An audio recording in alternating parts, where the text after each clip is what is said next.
السلام علیکم ورحمۃ اللہ وبرکاتہ۔ اللہ تبارک و تعالیٰ نے دین اسلام کے ذیل میں اور بھی موقعوں پر بڑی آسانیاں فراہم کی ہیں۔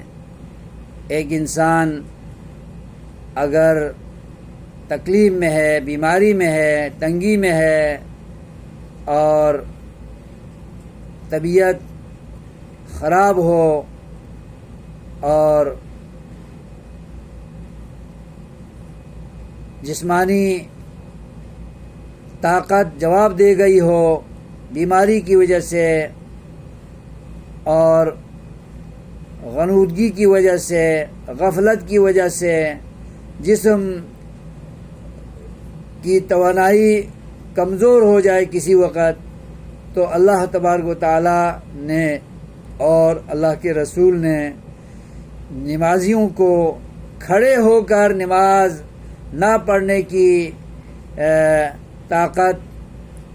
کھڑے ہو کر نماز پڑھنے کی طاقت نہ رکھیں ایسے حالات میں، تو بیٹھ کر نماز پڑھنے کی اجازت دی ہے۔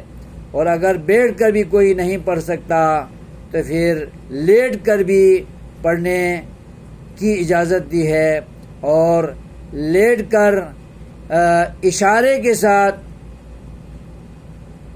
رکوع، سجدہ، جلسہ، قعدہ، قومہ، سلام، تکبیر تحریمہ اور تمام ارکان کو اشارے سے ادا کرنے کی بھی اجازت دی ہے۔ یہ اسلام کی آسانیاں ہیں۔ اللہ تبارک و تعالیٰ نماز کی عبادت کو اشارے میں بھی قبول فرما لے گا، اور نبی صلی اللہ علیہ وسلم نے امت کی اسی طرح رہبری کی ہے۔ نمازوں میں بھی یعنی بیٹھ کر نماز پڑھنا عام حالات میں اجازت نہیں ہے، کھڑے ہو کر ہی پڑھنا ہے، قیام کو عمل میں لانا ہے، رکوع قیام کی حالت میں کرنا ہے، سجدہ بیٹھنے کی حالت میں کرنا ہے۔ لیکن انسان جب طبیعت ساتھ نہیں دے رہی ہو، بیماری ہو اور کھڑے ہونے کی استطاعت و طاقت نہ ہو، تو نماز ترک کرنے اور کرانے کے بجائے نماز کو ادا کرنے میں سہولت یہ فراہم کی کہ اے مسلمان، تو بیٹھ کے نماز پڑھ، تو لیٹ کے نماز پڑھ، تو اشارے سے پڑھ، رب کو ضرور اس عبادت کے ذریعے یاد کیا کر۔